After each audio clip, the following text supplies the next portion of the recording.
Vous avez bien fait, nous avons bien fait de venir si nombreux pour ce moment.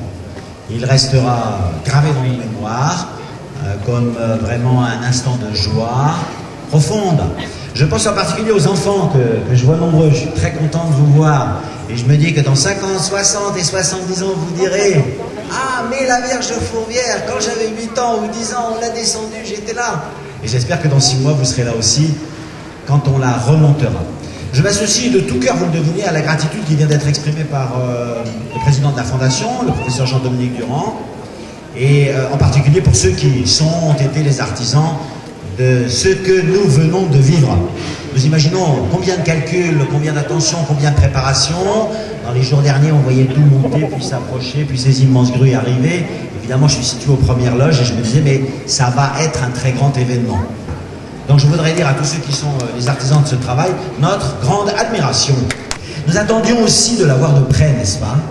Parce que toujours dans Lyon, on regarde Notre-Dame de Fourvière. Il n'y a pas une famille lyonnaise où je ne sois allé, on m'a dit, regardez de la fenêtre, nous voyons Fourvière. Et je réponds toujours, oui, vous êtes les seuls dans Lyon à la voir.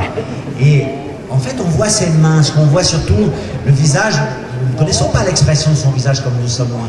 Mais nous voyons au fond comme elle nous aime et comme elle nous accueille et comme elle veille sur nous. Et on m'avait dit, ce que nous pouvons constater maintenant, regardez, ses mains ont été faites exceptionnellement grandes, justement pour montrer son accueil ou sa grande tendresse à notre égard. Et donc nous sommes heureux de le voir de près. Écoutez, pendant 156 ans, elle a veillé sur nous. Maintenant, et ensuite pendant de nombreux siècles aussi, j'espère, elle continuera de veiller sur la ville, sur le diocèse de Lyon, etc. Et là, nous avons 6 mois où c'est à nous de veiller sur elle. Alors j'espère que nous allons le faire. Elle est montée, puis elle est venue s'installer ici au milieu de nous. Je reconnais que c'est une place un peu privilégiée, puisque mon bureau est exactement en face. Et il suffira que je regarde pour lui dire un petit bonjour, pour lui demander qu'elle m'aide dans ma mission. Et voilà, après tout, c'est une joie qu'on est heureux de vivre pour les mois où elle nous est donnée, parce que de chez moi, je ne la vois pas comme tant de Lyonnais la voient tout le temps.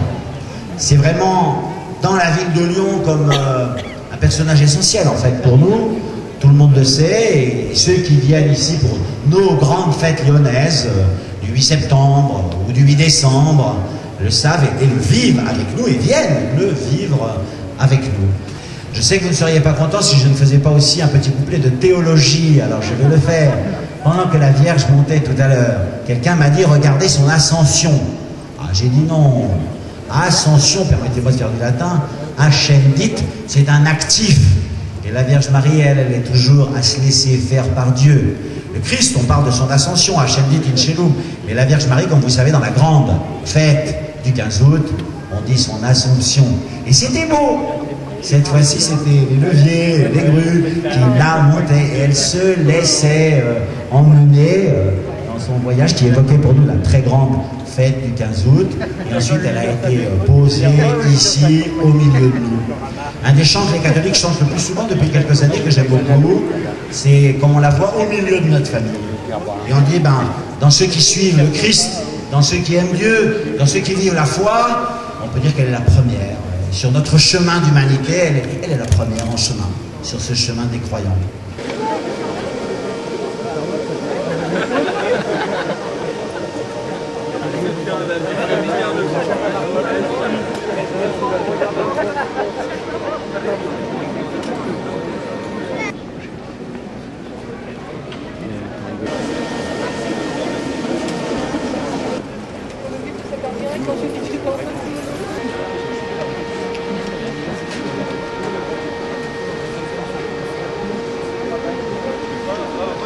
Nous nous tournons vers toi avec confiance.